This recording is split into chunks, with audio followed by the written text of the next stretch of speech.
El framing es una teoría que se centra en cómo los ciudadanos interpretan la realidad social que les rodea. Esta perspectiva da una gran importancia a los medios de comunicación en este proceso. El periodismo, elaborando las noticias, lo que hace es encuadrar esas informaciones desde una determinada visión, desde un determinado punto de vista. En este sentido, se seleccionan y se dan más importancia y se destacan determinadas ideas, determinadas palabras o determinadas metáforas. Esto contribuye a hacerlas más visibles y, por lo tanto, a reforzar su efecto en el público. Desde el punto de vista del framing, la información periodística lo que hace cuando encuadra la realidad es definir un problema, plantear sus causas, elaborar un juicio moral sobre quiénes son los responsables de dicho problema y plantear una serie de soluciones.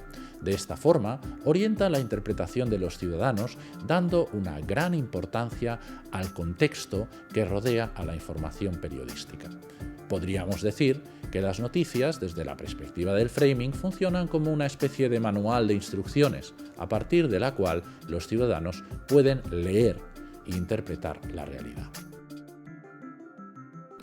Uno de los principales estudios en los últimos años sobre framing en cuanto a impacto en el conjunto de nuestra sociedad fue el libro No pienses en un elefante, de George Lakoff, que interpretaba y analizaba la política americana a partir del framing. En este sentido, este autor lo que venía a decir era que a la hora de analizar el discurso político norteamericano se plantea el peso de la familia como metáfora de la nación norteamericana. Y en este sentido hay dos grandes modelos de frame o de encuadre sobre cuál es la gestión de esa familia norteamericana. Por un lado, el modelo del padre estricto, tradicionalmente atribuido a los republicanos, que plantea la necesidad de ser duros para diferenciar el bien y el mal y para proteger, en definitiva, a la familia de todos los peligros que rodean. En este sentido, la política tiene que ser firme y se tiene que plantear soluciones, si es preciso, tan estrictas como ir a la guerra en el caso de Irak o Afganistán.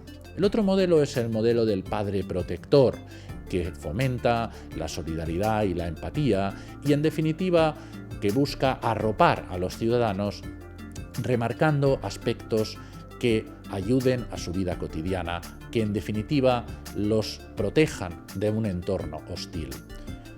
Un buen modelo del primer ejemplo de padre estricto sería el expresidente George Bush y un modelo del padre protector sería Barack Obama con su reforma sanitaria. En este sentido, el libro de Lakoff plantea una aplicación práctica al framing y resulta altamente interesante. Existen numerosas clasificaciones que permiten analizar los frames o los encuadres de las noticias, desde aquellas más básicas, como por ejemplo la que distingue entre los frames genéricos y los frames específicos, hasta clasificaciones mucho más sofisticadas. En este sentido destaca especialmente la clasificación propuesta por Semenko y Valkenburg, que distingue entre 5 grandes frames o encuadres: el conflicto, el interés humano, las consecuencias económicas, la moralidad y la responsabilidad. Esta clasificación se ha puesto en marcha y se ha aplicado a numerosos estudios sobre framing. También resulta muy útil e interesante la distinción y la clasificación entre diferentes tipos de frame que se utiliza en el caso de la comunicación política, por ejemplo en el análisis informativo de las campañas electorales. En este sentido suelen plantearse 3 grandes frames.